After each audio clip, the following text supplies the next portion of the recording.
नमस्कार मित्रांनो, मी डॉक्टर निवृत्ती राठोड, सहाय्यक प्राध्यापक भूगोल विभाग, कर्मवीर काकासाहेब वाघ, कला विज्ञान व वाणिज्य महाविद्यालय पिंपळगाव बसवंत, सावित्रीबाई फुले पुणे विद्यापीठ पुणे या विद्यापीठांतर्गत वर्ग BA प्रथम वर्ष अर्थात FIBA सेमिस्टर फर्स्ट. विषय आहे प्राकृतिक भूगोल GG 110. हा आपणासमोर घेऊन येत आहे. सुरुवातीलाच आपण भूगोलाची प्रस्तावना या ठिकाणी पाहणार आहोत. भूगोल विज्ञानाची प्रगत शाखा आहे. पृथ्वीची निर्मिती, निसर्गामध्ये घडणाऱ्या अनेक घटना याबद्दल मानवाला जिज्ञासा व कुतूहल वाटणे स्वाभाविकच आहे.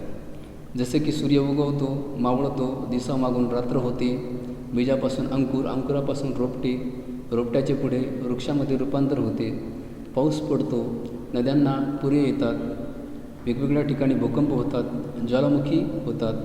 अशा या निसर्गामध्ये घडणाऱ्या घटना आहेत आणि या घटनेबद्दल मानवाला जिज्ञासा असते, कुतूहल असते आणि या जिज्ञासेपोटी मानवाला ज्ञानाची प्राप्ती होताना आपल्याला दिसून येते. मानवाने निसर्गावर नियंत्रण ठेवून निसर्गाचा आपल्या कल्याणासाठी वापर केलेला आहे. मानवाजवळ बुद्धिमत्ता आहे, कल्पकता आहे, प्रायोगिकता आहे आणि याच्या जोरावर मानवाने निसर्गाचा आपल्या कल्याणासाठी वापर करून घेतलेला आपल्याला दिसून येतो. उदाहरणार्थ भूपृष्ठ आहे, भूपृष्ठावरती सुपीक मृदा आहे आणि या सुपीक मृदेच्या ठिकाणी मानवाने शेती व्यवसाय विकसित केल्याचं आपल्याला दिसून येतं. मानवाचे निसर्गावर अवलंबन.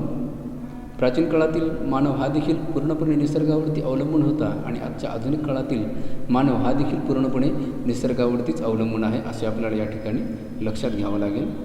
पृथ्वी आणि मानव संबंध. पृथ्वी आणि मानवाचा सहसंबंध अतिशय घनिष्ठ अशा स्वरूपाचा आहे. भूपृष्ठ हे मानवाचे वसतिस्थान, घर गृहीत धरून भूपृष्ठाच्या व मानवाच्या घनिष्ठ संबंधाचा अभ्यास म्हणजे भूगोल होय. ही भूगोलाची व्याख्या देखील आपण याला म्हणू शकतो.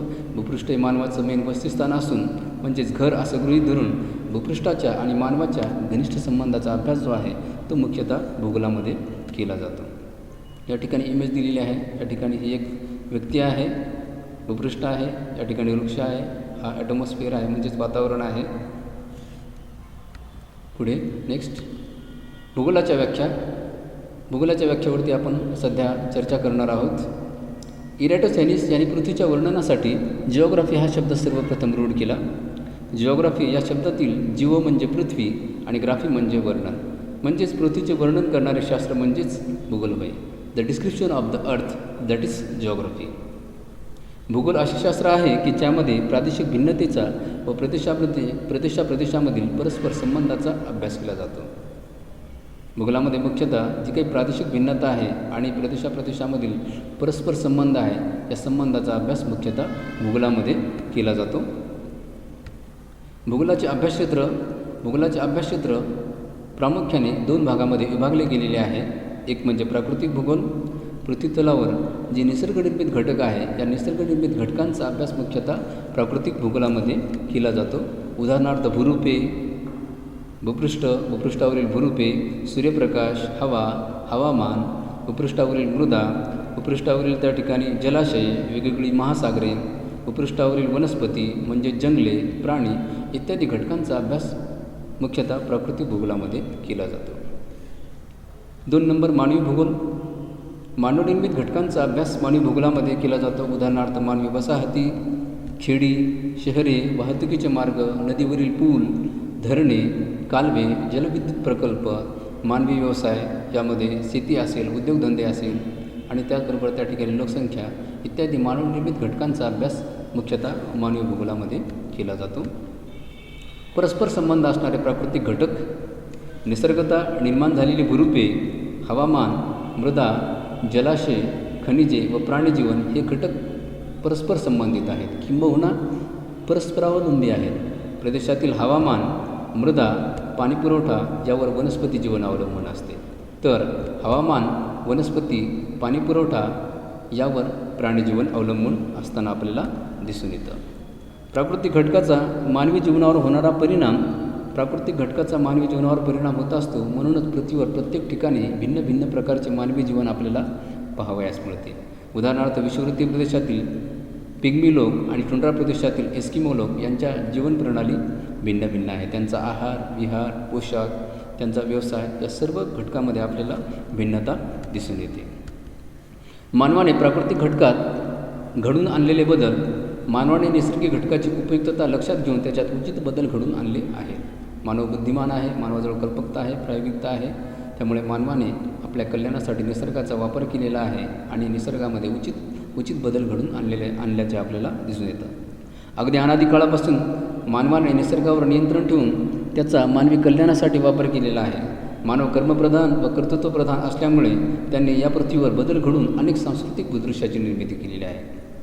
सांस्कृतिक भूदृश्य म्हणजे अशी संकल्पना आहे, मानवाने जी काही निर्माण केलेला घटक आहे तो सांस्कृतिक भूदृश्यामध्ये गणला जातो. उदाहरणार्थ वसाहती असेल, रस्ते असेल, जलविद्युत प्रकल्प असतील, कालवे असतील, हे सगळे घटक प्रामुख्याने सांस्कृतिक भूदृश्य म्हणून त्या ठिकाणी ओळखले जातात. किंबहुना याला मानवनिर्मित घटक असं देखील म्हटलं जातं. आता आपण मुख्यतः आपला जो विषय जो आहे प्राकृतिक भूगोलाची प्रस्तावना याकडे आपण वळणार आहोत.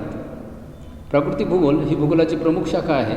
प्राकृतिक भूगोलाचा थेल्स, हिरोडॉटस, टॉलेमी, व्हरेनियस यांनी पाया घातला, तर रिटर व हुंबोल्ट यांनी या शाखेच्या शास्त्रीय अभ्यासास चालना दिली.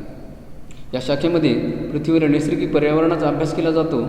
प्राकृतिक भूगोलामध्ये शिलावरण म्हणजेच लिथोस्फिअर, वातावरण म्हणजे ॲटमॉस्फिअर, जलावरण म्हणजे हायड्रोस्फिअर आणि जीवावरण मीन्स बायोस्फिअर अशा 4 आवरणांचा अभ्यास मुख्यतः प्राकृतिक भूगोलामध्ये केला जातो.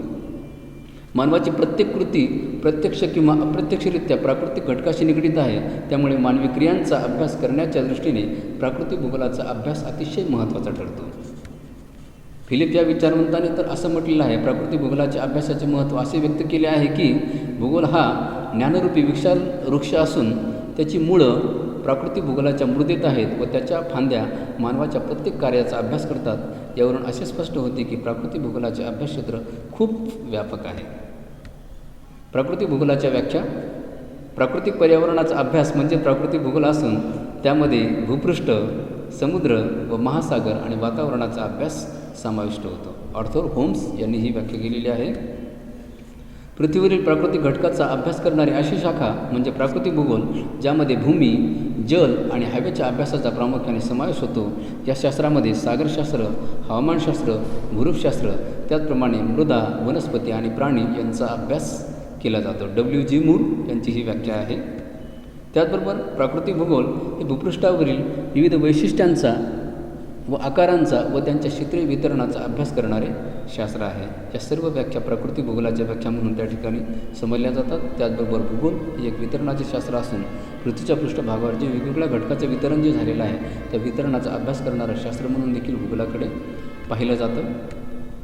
प्राकृतिक भूगोल म्हणजे पृथ्वीवरील शिलावरण, जलावरण, वातावरण व जीवावरण या 4 आवरणातील विविध घटकांचा क्षेत्रीय दृष्टिकोनातून केला जाणारा विस्तृत असा शास्त्रीय अभ्यास म्हणजेच त्या ठिकाणी प्राकृतिक भूगोल. प्राकृतिक भूगोलात प्रामुख्याने प्राकृतिक पर्यावरणाचा अभ्यास केला जातो. प्राकृतिक पर्यावरणात मुख्यतः भूरचना, जलप्रणाली, मृदा, हवामान, वनस्पती, खनिजे आणि प्राणी इत्यादी घटकांचा अभ्यास प्राकृतिक भूगोलामध्ये केला जातो. थँक्स.